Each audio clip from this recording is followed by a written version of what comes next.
Thank you all so much for coming. It really is a pleasure to be here today. I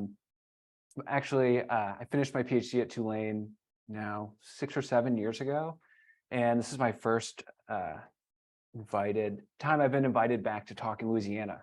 So it's really nice, kind of a nice homecoming to be here, and also to talk about a subject that really means a lot to me. And I should also thank John Warner-Smith, Adam Foreman, Jade Buteau, and Laura Kilser-Van Huss, who helped put this together and got me here today. And thank you all for coming. And finally, I'm supposed to do this, they told me to. My book is for sale in the gift shop, Masters of Health, Racial Science, and Slavery in U.S. Medical Schools. And it will, I think, connect a national story to what the more local story I'm going to talk about today. And one final note of business. I'm going to ask you all to engage with me a few times and from the start, maybe to look at an image and talk about it or give your thoughts on some quotes. And yeah, it'd just be really helpful if you could volunteer any ideas afterwards. So starting here, I wanted to start with some quotes from the Weeks family. Let's make sure. There we go. So these quotes are going to be kind of guiding quotes for my talk. And so I'm going to ask for your response after I read them. This awful cholera is a constant theme of conversation, of our thoughts, of our dreams. I can think of little else. It would seem as though the world were coming to a close. I hear of naught but illness and death. Francis Conrad, Cottage, to Mary Weeks in New Iberia, May 25th, 1833. I feel like that kind of probably sounds familiar to us in our post-COVID moment. It's now nearly 5 months since I have been undergoing this cold water treatment. I have great faith in the system and its virtues. I now understand the system somewhat and intend on keeping it up. That's from Alfred Thurston Conrad, the brother of Mary Weeks, to John Moore, her second husband, in 1846. Then finally, Louisa, and we should say Louisa Bryant, an enslaved woman, is the general overseer, attending to sick in the calves, garden, house, pantry, and everything else. She is certainly a remarkable Negro. Her value to you is inestimable. William Weeks, Grand Coat, to Mary Weeks, in Washington, D.C., August 19th, 1952. So does anything stand out that you don't know about, or questions or ideas that any of these quotes jog for anybody? What have people heard about cholera in the 19th century, for example? Whole families were wiped out. Whole families were wiped out? Mm-hmm. You know, someone would catch it, they'd be living out in the country, no medical care. Yeah. It was a truly, much like COVID, a truly horrifying disease. And but does bring a question. Cholera was originally endemic to a part of India, the Ganges River Valley. How did it get to New Iberia? Second, has anybody heard of anything, a cold water treatment? Does that sound like a strange healthcare practice? Closest I can think of is the baths, like in Arkansas. Yeah. I think those were Hot springs. No. So this was also an alternative medical therapy going on, of like similar to homeopathy, real challenges to the medical profession. And then finally, is it surprising, perhaps it shouldn't be, but that an enslaved woman was given so much authority and control in the plantation, in particular in healthcare matters? Yeah. Question. Is cholera what they call yellow fever? No, that's a That's different. different thing. We'll talk a little bit about yellow fever. And I'm familiar with Felicity, Mhm. and she did, so that's not like a surprise to me that Yeah. Louisa would have been. Put in charge of so much. Yeah, so that gets to what I want to talk about today. I want to answer the questions I think are at the heart of these quotes. How did cholera get here? Why are the Weeks looking at alternative practices? Yes. What did Columbus bring? Too much to get into right now. He and the many Europeans afterwards brought many illnesses. And then, so my second point will be that the medical profession while facing a moment of professionalization and in some ways expansion in the United States, was also at its weakest, at its least trusted, and led to the rise of alternative treatments, and also gets to my third point, that despite the fact that the Weeks did hire physicians and they did practice on plantations, far more often it was antebellum women, especially enslaved, but also enslaver women like Mary Weeks, who administered the medicine on a day-to-day basis. So let's talk first about the South's age of epidemics. I heard earlier about yellow fever, but Southern cities were hit with constant diseases in this period. You had intestinal diseases like typhoid fever and dysentery. Then you had mosquito-borne illnesses like dengue fever, and most famously, yellow fever. And no epidemic diseases were more feared in the South than yellow fever and cholera. Yellow fever would be the cause of, at least we believe, of Mary Weeks' first husband's death, David. Although, ironically, he died at some point from complications of yellow fever in Connecticut, which also reminds us of another thing, another central feature of a place like New Iberia Parish. In many cases, rural places are stereotyped as isolated or outside of culture, but when we look at the Weeks family papers, we see a community intimately integrated into a wider world. So David Weeks gets this yellow fever epidemic, which causes quarantines in local parishes, which causes extreme fear. Many children of enslaved people died of cholera. You could see this on, as people said, whole families wiped out, or in some cases on a single plantation of more than 100 residents, enslaved residents, you might lose 20% of the enslaved population in one epidemic. So these caused extreme fear, and of course, extremely poor mortality outcomes. Yellow fever also had a unique feature in that surviving the disease was considered a kind of badge of honor. Enslaved people's value went up because they were perceived to be immune and seasoned from the main diseases. Free white workers in New Orleans got a higher wage if they had survived yellow fever. They were called seasoned in some cases. And we can see this quote here from Alfred Thurston Conrad to David Weeks, where they say, the fact of their having been nearly all of their lives in the climate enhances their value somewhat. So we see this early relationship between disease, health, and slavery. And yellow fever, though, had been around for some time when we get to the Weeks family here. One of the most famous epidemics was in the 1790s. It did hit New Orleans regularly, but cholera caused novel fears. Yes? Value as a person or value as? Sadly, no. Value economically. It increased their value as a commodity because they would be able to survive these pandemics that were, sadly, the base fact of the matter is enslaved people were as valuable a commodity as sugar to the enslaver community. Now, we do see some moments of real care in these documents, but also very much a loss of economic commodity. And the fear of cholera spread throughout the world through publications like the New Orleans Times-Picayune. You can see articles about cholera spreading in Mexico and the fear it'll hit New Orleans next. And then you can also see it in this really famous magazine that Mary Weeks was a subscriber to called Goody's Lady's Book. And this is from 1834, the year of the first cholera pandemic that made it to North America. And they say, no disease has committed greater ravages than the cholera, as its common name implies. It is of Asiatic origin, and from the time of its first appearance in the East, it has been extending itself over all parts of the habitable globe.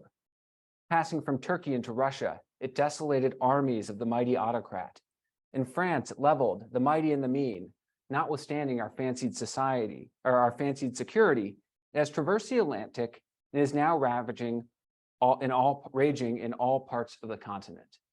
And this is not the worst description. This is actually the typical description of cholera. Cholera, I mean, I don't want to diminish how awful COVID was, but the level of mortality was much higher.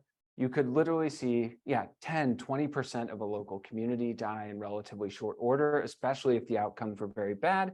And in places like these plantations where people drew water from potentially unclean places, enslaved people, overworked, tired, usually did not have a clear privy or kind of space to go to the restroom, their water supply often became infected to really detrimental effects in epidemics like cholera. But still, the question emerges, how is this actually getting from point A to point B? So when we read the Week's papers, we see a people intimately connected to a much larger world. John Moore would regularly travel to Washington, D.C. as the representative for Louisiana, or this district in Louisiana, in Congress. Charles Weeks in the 1850s spoke of being in Boston and actually seeing the abolitionist Theodore Parker speak, which is very strange because I think we can imagine the Weeks family were not abolitionists by any stretch. And he said it was very fascinating, but and not as controversial as he expected, because Parker was actually someone who supported vigilance committees that broke enslaved people who had fled to the North out of jail when federal marshals came. So he was considered a very radical abolitionist. But we can see this constant motion between the city and the in this case, the town, the interior town in Bayou Teche, where family members and enslaved people are going back and forth. They're purchasing enslaved people from New Orleans, who most likely came from states like Virginia, North Carolina. Because in the wake of the abolition of the slave trade, you have, I'm sorry about that, I missed my slides. But in the wake of the abolition of the slave trade, you have a increasing importance in the domestic slave trade. So enslaved people are coming from these upper South states into the expanding interior, which Louisiana is at the heart of. And as I'll get to later, doctors also came with them, with the enslavers and enslaved population. So we see in the letters of the Weeks family that the enslaved people are in regular motion. In some cases, it's things like moving. These are motion by the choice of the enslaver, as we see in this letter from Alfred Thurston Conrad. I believe that's the brother of Mary Weeks. And he says, the vessel left here on Sunday by her and I send 9 Negroes to the island. That would be Weeks Island or Grand Cote, where their plantation was. 8 men and women, all young and likely. So if any of those people were infected with cholera or yellow fever, they would have brought it to the plantation with them likely. And then on the other hand, there's a lot of, we should say, voluntary motion of enslaved people, whether it be from going to see a family member on another plantation or fleeing for safety. So one example that I found in the records was, Old Suddy ran off because I threatened to have him flogged for keeping hogs against positive orders to the contrary. So most of the time, more often, enslaved people would flee for a brief period of time. They might go see a family member. They might go hide to escape punishment, like Old Suddy might have been doing. We also saw enslaved people hiding in the woods in communities outside of New Iberia Parish. So all of this has, we think about COVID, our fears are what people going into different groupings, bringing diseases back and forth to each other, which causes the Deep South and places like New Iberia to be in some ways much more epidemiologically similar to a major city with the level of imported and motion of diseases than I think we tend to think about places away from the major port like of New Orleans, which is known as, the sickest, most diseased place in the United States, not for cultural reasons. So what do you think of when you think of the antebellum medical profession? Bleeding. I'm also obviously leading the witnesses a little bit here. What else? Any other therapeutics that come to mind?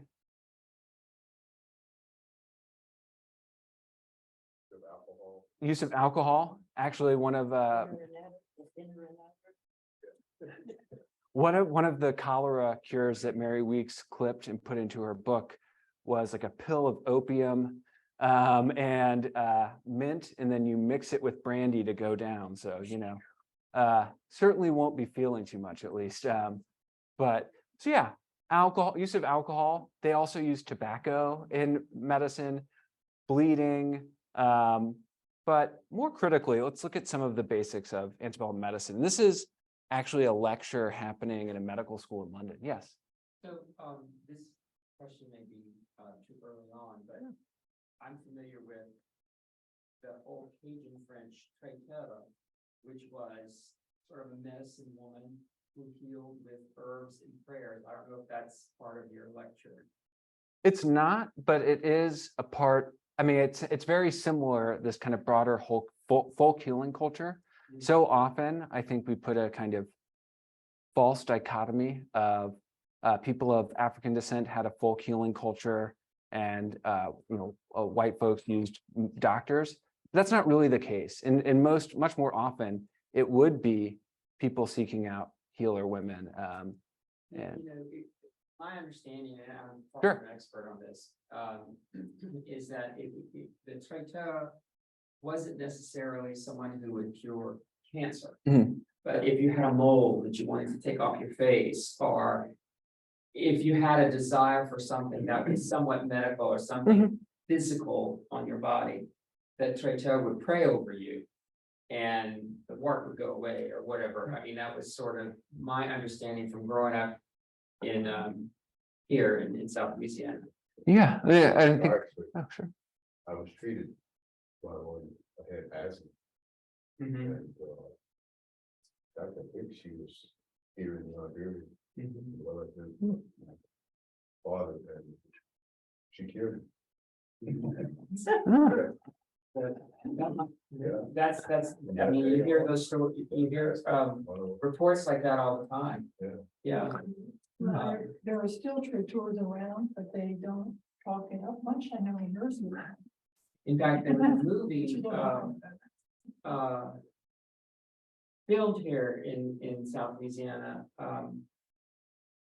And the main character was a traiteur. I think it was what's his name? Was that Belisarius? Yes, Those are the Salazar, the Cajun. And he was a traiteur, and that's like another lifetime ago when I saw the movie, so I can't tell you what the gist was, but anyway. yeah, So John. how did voodoo get into all this? I know, Well, that's probably. It's a conversation another. That is probably a combination, but I mean, I think the shortest answer would be there was some voodoo present in the French period in the 18th century. A lot of it came with the Haitian emigres. But that also, I'll say, since the Weeks are more of an Anglo family, is not something I get into as much, but but heavily with the Haitian Revolution, a lot of emigres came and increased voodoo, but it would be a voodoo is voodoo syncretic healing tradition, mixing West African Orisha ideas of health healing with European medical traditions. But all of the antebellum doctors would have aggressively dismissed these traditions because they were their competitors for business, actually. So as epidemics were ravaging American cities, the reputation of the medical profession hit an all-time low in the United States. And so that exactly. To counter this, physicians built new means of professionalization that really didn't work, but this would be including, the first medical school in Louisiana, the University of Louisiana, or what's now Tulane. And also they had clinical training in infirmaries like Toro Infirmary. And this is kind of this, what a medical lecture actually would have looked like. It's not overly dramatized. The hanging skeleton, the skeleton was the kind of symbol of medicine in this period. But really, at its core, most doctors are practicing something that's akin to humoral medicine. So the basic idea of humors, there are four humors, blood, yellow bile, black bile, and phlegm. And most things can be cured by, in some way, altering the body's balance. And while they didn't really call it humoral medicine at this point, they still did the exact same therapeutics. So bleeding, sweating, purgatives, vomiting, opium. You wonder why nobody wanted to go to see the average doctor. And there's actually a really great book coming out in the next couple of years about the first opioid epidemic in the United States, which was in the second half of the 19th century, because of the medical profession's overprescription of opium. Because, opium at least causes a sense of a cure. Even bleeding does in some way. It reduces your heart rate.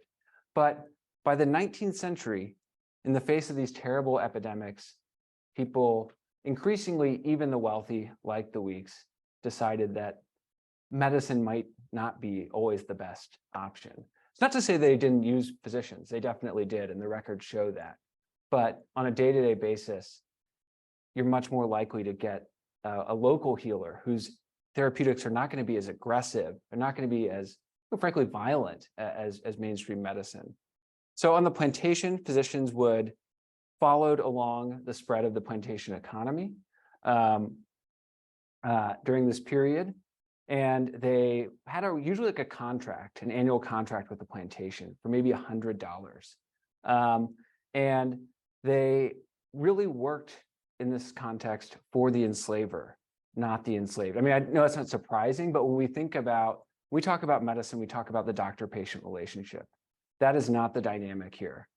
This is medicine at the behest of the enslaver. And so it's done through the needs of them. But like I said, ironically, despite the fact that the medical profession is growing dramatically, 30,000 MDs produced in the last 2 decades of the Civil War, they're really not the main business in town. Because the only thing they could really do effectively in this period was surgery. But surgery was incredibly dangerous because antebellum doctors made significant improvements in surgical technology, but none in hygiene technology. So many of the most troubling day-to-day diseases, illnesses that enslaved people had were actually from things like hygiene, things like a lack of cleanliness, overcrowded living conditions. What we'd say are diseases caused by society, actually, not by restrained pathogens. But physicians could do a couple of things. They were called for particularly gynecological health problems. Surgeons during this period, and actually in Louisiana, successfully did the first live cesarean sections. Francois Marie Prevost, but it also was an experimental procedure done on enslaved women. But before 1830, most cesarean sections, it was assumed, or not all cesarean sections, it was assumed the mother would die. You're trying to save the life of the child. So this is actually the period where the live cesarean is finally perfected, for lack of a better word. But also there were significant industrial accidents we might think of on plantations. Cotton gins were very dangerous machines, as were sugar mills. So enslaved people, many of them you would find, as the same student J.A. Huell, who said that 9/10 of surgical practice on plantations was amputations. He also said you could scarcely find a plantation without at least one person missing a limb. So these were very dangerous machines. That's something we kind of miss in this history. So what did people do? They actually looked to alternative medicine. Now, these probably did work better, or at least harm you less. Despite the surgical innovations, we actually see in the family papers a lot of interest in alternative therapies. So here in this long quote, we see a reference to electricity. And I actually followed this up and looked up the article. What it appeared to be, and David Weeks, if he, as we believe, was suffering from yellow fever, causes, extreme bowel issues, vomiting, that this electricity idea, I'm not going to say it worked, but it could have at least potentially helped, because it was supposed to cure constipation. But I believe how it worked is you'd bathe in a slightly electrified water, your kind of lower half. And so that was not a mainstream medical technique. It was definitely being bandied about. Galvanism, if anybody's read Frankenstein, that is basically a book about a kind of extreme version of medical electricity. That never did occur. So they're very interested in these alternative therapies and really home practice. Mary Weeks had a home medical book. She cut out her own recipes for cures. And she very regularly directed Louisa Bryant in cases of epidemics. When yellow fever, there's a quote I'll show you in a little bit. When yellow fever was particularly bad, she says to send Louisa to the plantation. So my last kind of, what do you see here? What do you, this is actually, I'll tell you where this is from. It's from Brazil in the same period. Beaches or something? Cupping, yeah.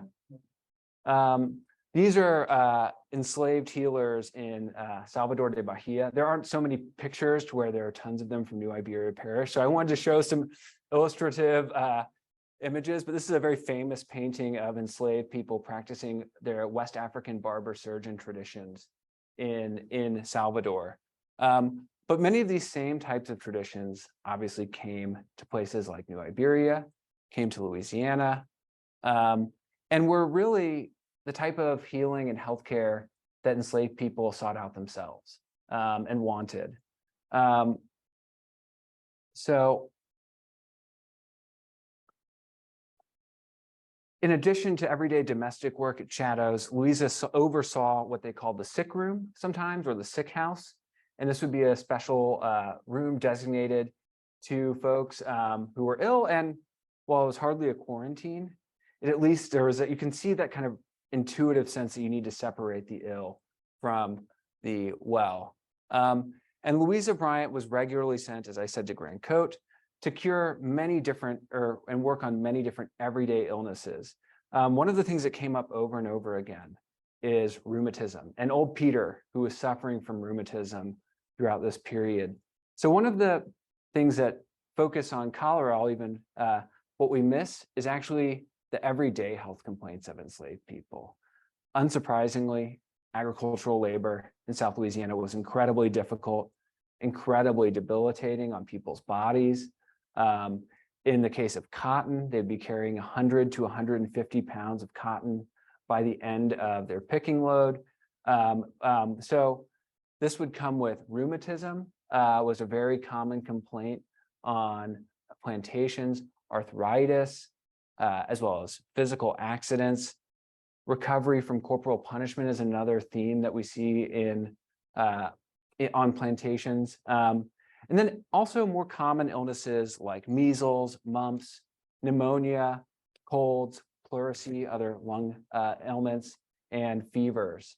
And these are the types of more day-to-day concerns that people faced. And another key danger that everyday enslaved people face, but that also enslaved healers and enslaved female midwives worked on, were births. Louisa Bryant herself had 11 births in her lifetime. And while births had always been particularly challenging on plantations, after the end of the slave trade, so we talked earlier about the interstate slave trade, but also after the end of the slave trade, there was a greater emphasis on women needing, enslaved women needing to birth children to supply the plantations. Because if you look at the United States, you go from, I believe it, just looking at this, 600,000 enslaved people in 1780 to 4 million in 1860, roughly. I mean, these are very rough numbers, but most of that is not through importation. It's through natural reproduction. But one of the things we can also see in childbirth are enslaved communities, enslaved familial relations.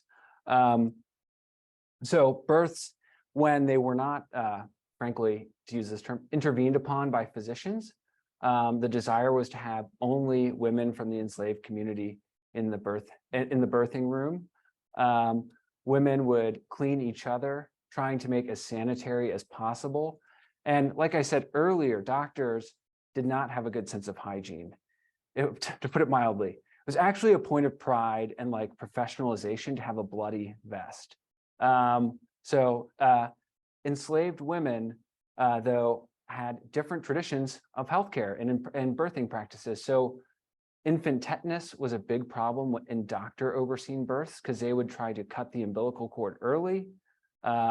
Whereas enslaved women, the tradition was a burnt rag dipped in alcohol tied around the umbilical cord, which would then naturally fall off, much less likely to cause tetanus.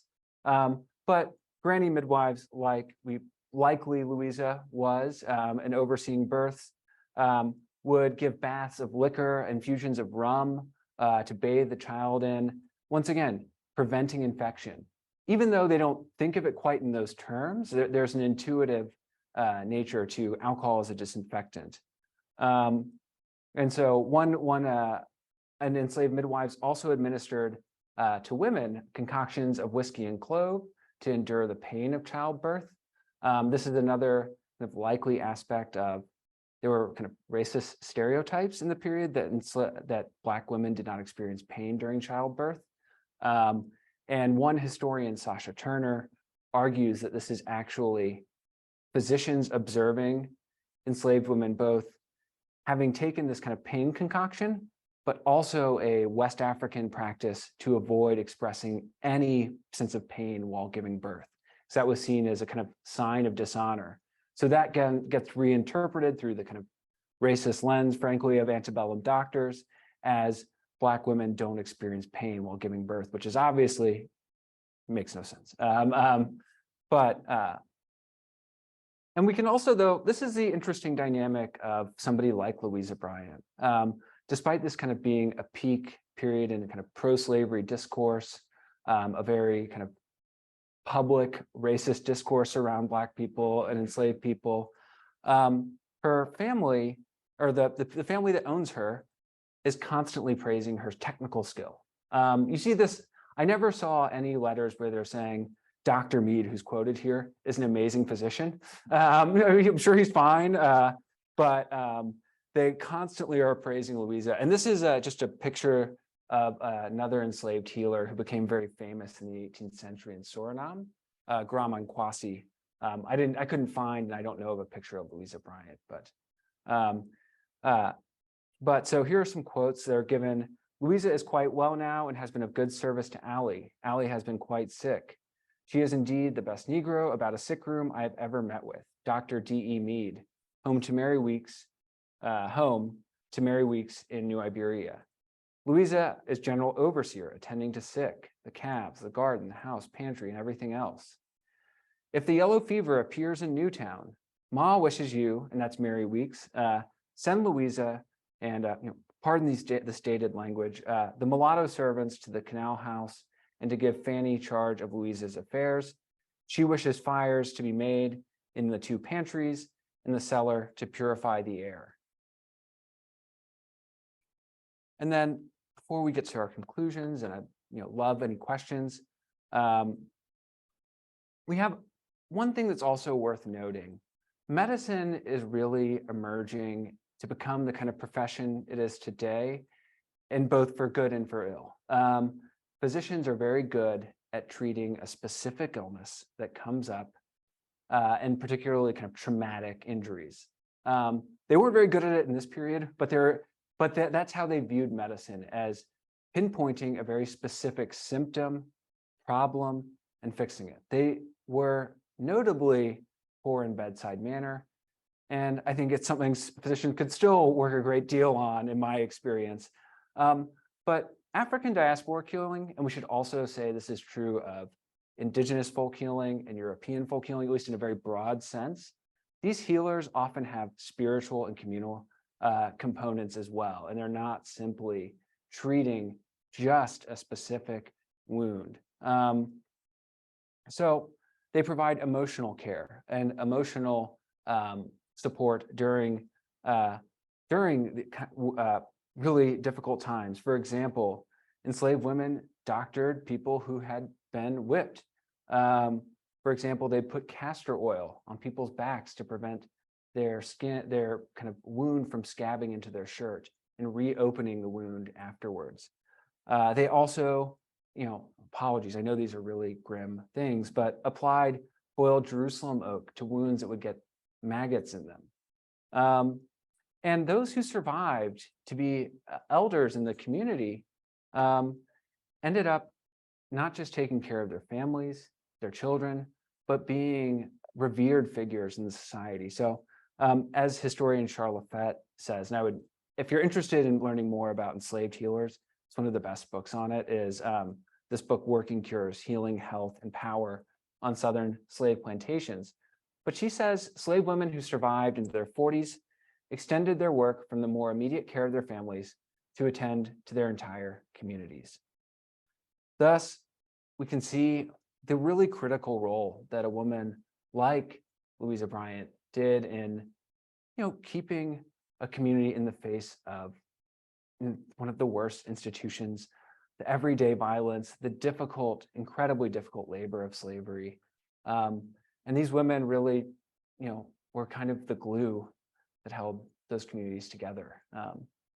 So thank you so much. And I thought I'd end with this picture as well. This is from 1920. It's a convention of Black midwives in Canton, Mississippi. But just to remind everybody that these traditions we've been talking about don't obviously disappear with slavery. But so what do we make of this? First and foremost, a place like New Iberia was intimately connected to both a local set of illnesses, problems that were rooted in the local slave system, but also just like everybody else, fighting off global pandemics, surviving the changes that came from a modernizing world of trains, steamships, where places that were once seemed impossibly far away could be connected in a matter of weeks. Second, even though the medical profession in theory was growing and growing at a rapid rate in the United States, most people really didn't want to see a physician. Instead, they wanted to find, in most cases, whether they're white or Black, a local woman trained in herbal medicine of some sort, and who would kind of take care of their wounds, both emotionally and physically. And finally, yes, these everyday women are the people that provided care to the enslaved community. And they had a respect that we often don't associate enslavers giving to enslaved people like them. So thank you so much. I'd love to hear any questions you have. Yeah. Chris, what was the average lifespan of enslaved people? That's a great question. So there are two ways of looking at this. So if you survived to adulthood, you had a pretty good chance of making it into your 60s, 50s. But if you did not survive into your adulthood, when you take into account infant and childhood mortality, I don't have the exact number off the top of my head, but I think, late 20s, early 30s. But, a lot of that is there's a kind of a proponent of scientific management. He was a lawyer, Thomas Affleck. And the way he describes the early childhood is that on most plantations, even once natural reproduction had occurred, more than half of children did not make it to adulthood. Well more. And so you could have cases, from what I understand, Louisa Bryant was in some ways, you might say, lucky. Many of her children survived. But for natural reproduction to occur, Louisa only had to birth 2 children that survived. So many children could die, which meant a very low life expectancy in the kind of total. Yeah. This is a comment that has been running around in my head recently. Slaves were dehumanized or commodified. Black people in my own in my own life were denied rights. But at the same time, white people trusted them with their health, with their children, with the things that were most dear to them. It's such a cognitive disconnect. Yeah, I mean, I think that is the really strange, I don't even disturbing. I had been a little while since I had gone into plantation records. A lot of my work is more on what physicians wrote. And I'll say I got a little bit, I mean, it's always somewhat sad to go through, but reminding of how the contrast of the level of, in some ways, respect, certain, almost you want to say love, but then in another letter talking about buying and selling people. And so there is this really disturbing, I don't know how else to describe it, disturbing double kind of consciousness that people, enslavers like the Weeks family had, where it's so clear that they had an immense amount of respect for Louisa's skill. And they, in some ways, I think, viewed her family. She lived in Shadows-on-the-Teche, was the immediate family servant. But also, we're ordering floggings of people, we're buying and selling people, we're moving people like objects in a way that I think probably nothing better captures the horrors that slavery does to everybody in those communities in some ways. But yeah, I think it's a great point of people manage to find ways to dehumanize people that they also, on the next side, will say some of the nicest things you can find in a letter. And it's Nice to see that plantations are changing the narrative, Mhm. Sort of like glorifying the plant, and really including slaves that built the house, kept it alive and all that. It's nice to see that. Yeah. It seems to me, there's a validation to what you say and what you said earlier in other marginalized populations. For example, people will praise a gay man for a design of something or a couture or something, whatever, but yet they'll turn around and deny them basic rights, and not let them, whatever the discrimination piece is. So it's an odd quirk of human nature where you can see parallels in other areas. Not to the point, not that I'm equating that to, enslaving buying people by any means. I'm just talking about the human sort of instinct that they, this is right and everything's good, but then you turn the page, this is wrong. And everything's, it's a, Yeah. I think he's referring to zeitgeist, which is the spirit of the time. So what was perfectly normal at the time, but the people were still getting together on a personal basis. Mhm. Yeah, the society was set by mores, but the people, as late as 1960 on this very block, people had nannies.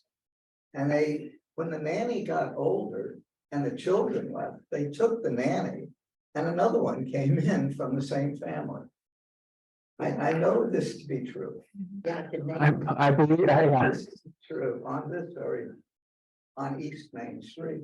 No, and I think you're right. And that's something that I didn't get to as much in the talk, but that is really the subject of my book, is how physicians really cultivated a zeitgeist that allowed for this type of, we might think of as double consciousness. On the one hand, the stereotypes that I talked about around yellow fever, that these therefore made Black people in some way exceptionally fit. Well, the kind of irony is when a person of European descent in New Orleans got yellow fever, they were particularly perceived to have a season. And this was also true of enslaved people, but physicians also created theories that were taught in the leading medical schools that people of African descent were born immune to yellow fever.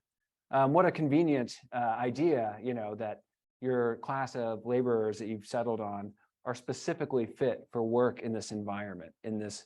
So doctors also, yeah, directly contributed to this creation of this kind of, zeitgeist, or reinforced the zeitgeist that both on the one hand made enslaved people supposedly the best laborers for South Louisiana, yet also inherently inferior. Yeah.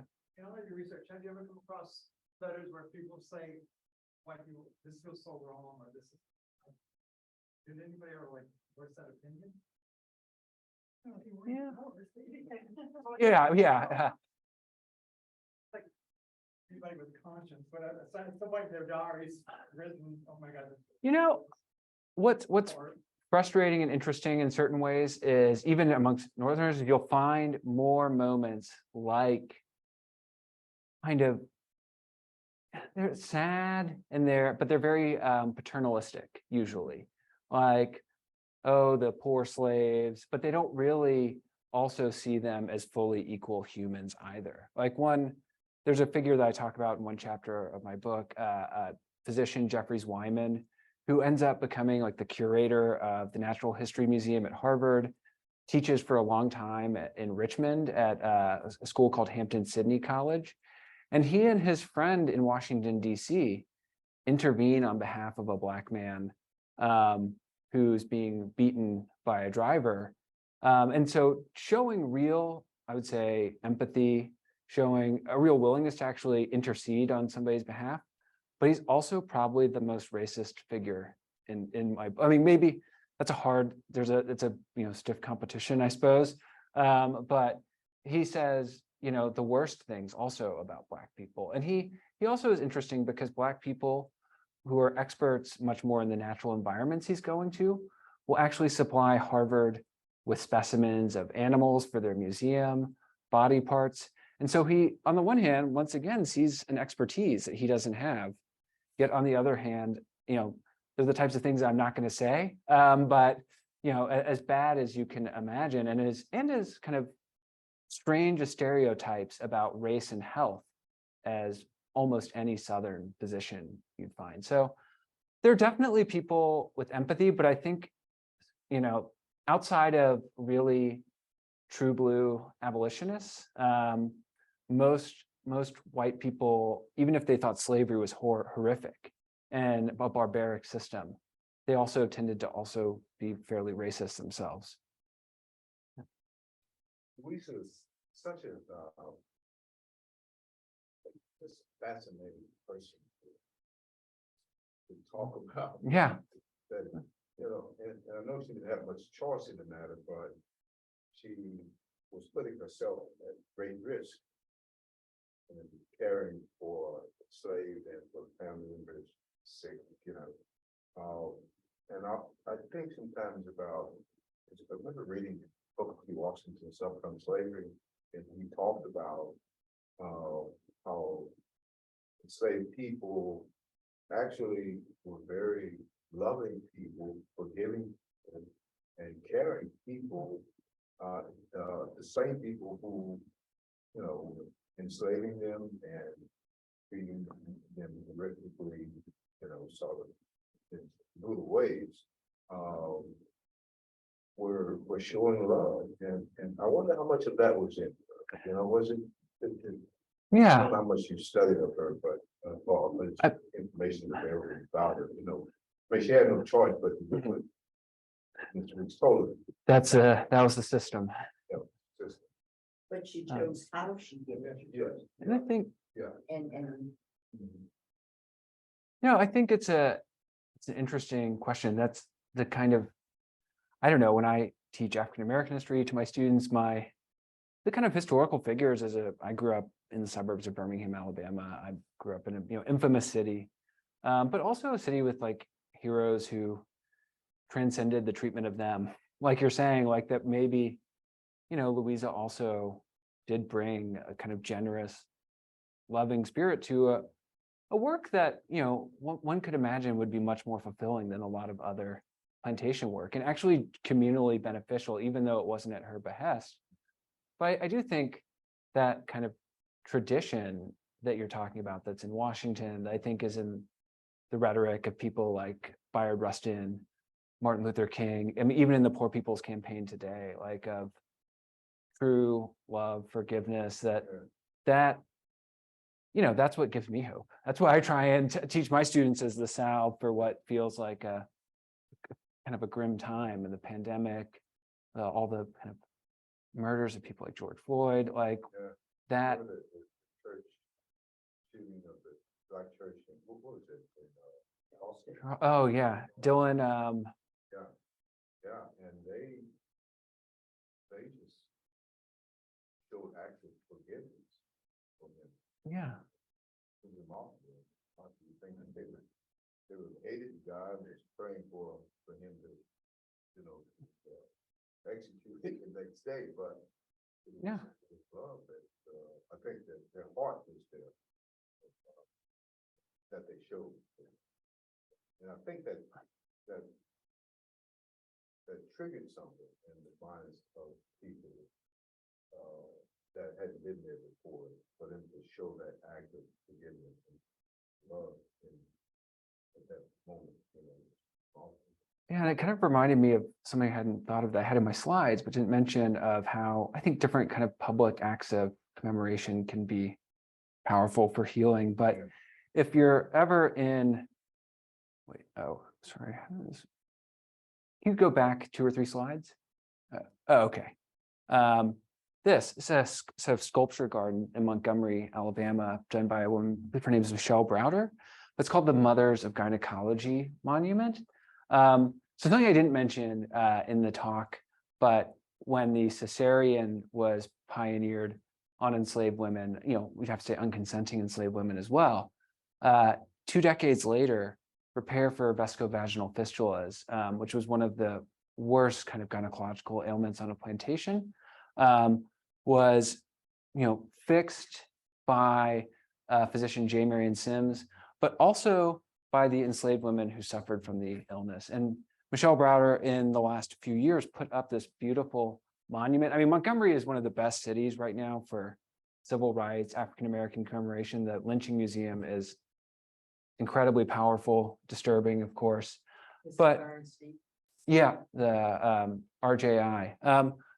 But that these women actually ended up being the nurses that worked on their own bodies, because the medical profession, for good reason in a lot of ways, abandoned Sims. He failed. He tried these surgeries more than 20 plus times on the women who suffered, before eventually curing it. But I do think these kind of commemoration, this kind of work afterwards, that is hopefully the route to healing, having a public discourse about this history and about ways to, yeah.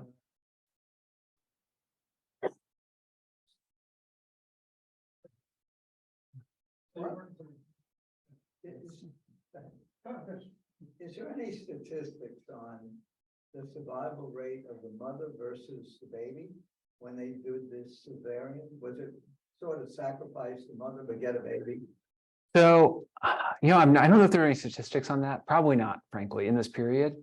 The idea before 1830 was you only did a cesarean if you expected the mother to die.